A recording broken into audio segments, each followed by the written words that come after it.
తిరుమల శ్రీవారి లడ్డూ ప్రసాదం నెయ్యిలో జంతువుల కొవ్వు లేదు అని సిబిఐ స్పష్టం చేసింది. కూటమి ప్రభుత్వం చేసిన అపచారానికి పరిహారంగా హోమం తలపెట్టింది వైఎస్ఆర్సీపీ. టీటీడీ మాజీ చైర్మన్ భూమన కరుణాకర్ రెడ్డి నివాసం ఎదుట నిరసన హోమం జరుగుతోంది. భూమన కరుణాకర్ రెడ్డి దంపతులు హోమంలో పాల్గొన్నారు.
తిరుమల శ్రీవారి లడ్డూ ప్రసాదంలో జంతువుల కొవ్వు అవశేషాలు కలిశాయంటూ ఒక అసత్య ప్రచారాన్ని తీసుకువస్తూ కోట్లాది మంది హిందువుల మనోభావాలు దెబ్బతీసే విధంగా వ్యవహరించినటువంటి రాష్ట్ర ముఖ్యమంత్రి నారా చంద్రబాబు నాయుడు వ్యాఖ్యలకు ఈరోజు సిబిఐ ఇచ్చినటువంటి సిట్ నివేదిక చెంపపెట్టులాంటి సమాధానం ఇవ్వడంతో ఈరోజు టీటీడీ మాజీ చైర్మన్ భూమన కరుణాకర్ రెడ్డి గారి నేతృత్వంలో వైఎస్ఆర్ కాంగ్రెస్ పార్టీ ఆధ్వర్యంలో శ్రీనివాస ప్రసాద నింద పరిహార హోమాన్ని ఆయన ఇంటి వద్ద సంకల్పించారు.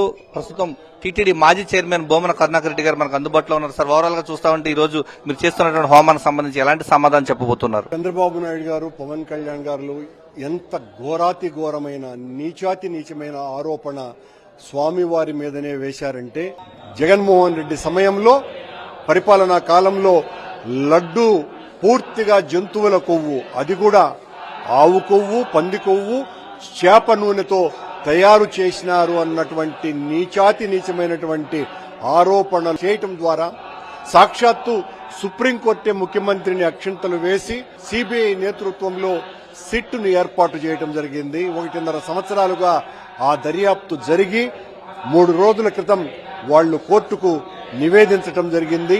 ఆ నివేదికలో ఎక్కడా కూడా జంతువుల కొవ్వు లడ్డూ ప్రసాదంలో కలవలేదు అని స్పష్టంగా వాళ్లు పేర్కొనటం జరిగింది.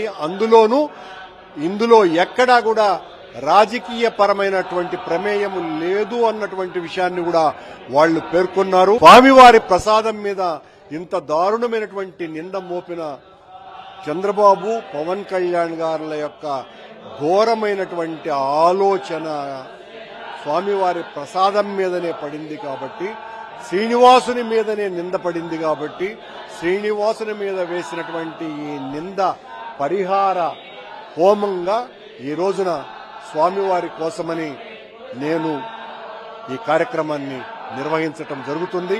ఇప్పటికైనా చంద్రబాబు నాయుడు, పవన్ కళ్యాణ్ గారులకు బుద్ధి రావాలి, వచ్చేటట్టుగా లేదు. ఈ రోజు కూడా తన విషపత్రికలలో ఇష్టం వచ్చినట్టుగా వాళ్ళ రాతలు రాయించడం జరిగింది. ఇప్పటికీ వాస్తవాలు పక్కన పెట్టి ఒక విష ప్రచారాన్ని అయితే వాళ్ళు కూటమి నేతలు ప్రజలకు తీసుకెళ్లే ప్రయత్నం చేస్తున్నారు. వాళ్ళకి చెప్పేటువంటి సమాధానం ఏంటి? మీరు స్వామే తగిన శిక్ష విధిస్తాడు.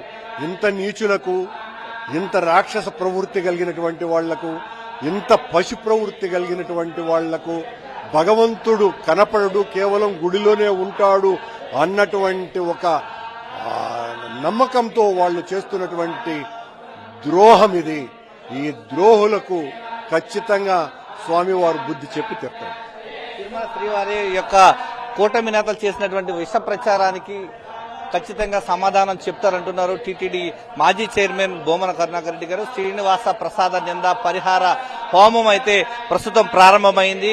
సంకల్పం ముగిసిన తర్వాత శ్రీనివాస ప్రసాద నింద పరిహార హోమాన్ని ఋత్వికులు ప్రారంభించారు. ప్రధానంగా తిరుమల శ్రీవారి లడ్డు ప్రసాదం పైన విష ప్రచారం ఇప్పటికైనా మానుకోవాలి, స్వామివారి మీకు తగిన బుద్ధి చెప్తారంటూ టీటీడీ మాజీ చైర్మన్ భూమన కరుణాకర్ రెడ్డి గారు చెప్తున్నారు. కెమెరామెన్ ఎల్ఐతో విజయమూర్తి, సాక్షి టీవీ, తిరుపతి నుంచి.